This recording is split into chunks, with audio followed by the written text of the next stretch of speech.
কি মা, অন্ধকারে কি দেখো?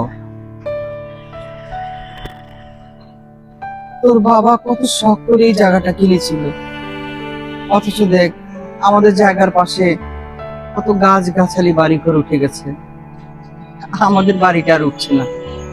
কষ্ট লাগে না বল? মা, তুমি তো জানো বাড়িটা করার জন্য আমি কতবার পদক্ষেপ নিলাম, বারবার ব্যর্থ হয়েছে। একদল আসলো, বললো ভাই আমরা আপনাদের প্রতিবেশী, আমরা আপনাদের সবচেয়ে বেশি আপনজন, আমাদের দিকে খেয়াল রাখেন, চা পানি খাওয়ার জন্য কিছু দিয়েন। আচ্ছা ঠিক আছে, বন্ধ করে দিলাম, কাজ করলাম না। এরপরের বারে একদল আসলো, তারা বলল ভাই আমরাই কিন্তু আপনার সবচেয়ে আপন, আমরা ছাড়া এখানে যারা আছে কারো কথা বিশ্বাস করবেন না, শুধু আমাদেরকে বিশ্বাস করবেন।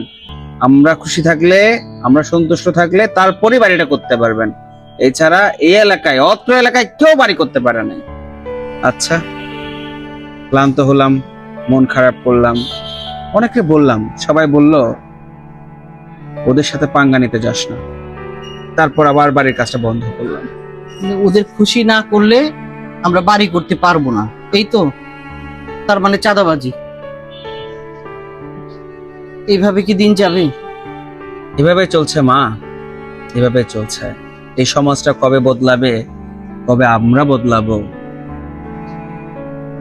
মানুষ কত কষ্ট করে টাকা রোজগার করে, বাড়ি গাড়ি করে, ব্যবসা করে, একটু সুখ শান্তির জন্য, অথচ অথচ মানুষ চাঁদাবাজি করে কত সুখে।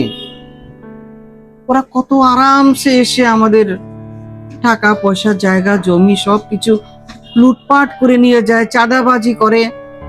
আমরা আমরা কি করে বাঁচবো? এদের কি এতটুকু মানবতা বোধ নাই? এরা কি একবারও ভাবে না যে আমরাও মানুষ, আমাদেরও কষ্ট হয়? ওরা একবারও ভাবে না। এমন ভাবে টাকাটা চায়, মনে হয় টাকাটা তাদের অধিকার।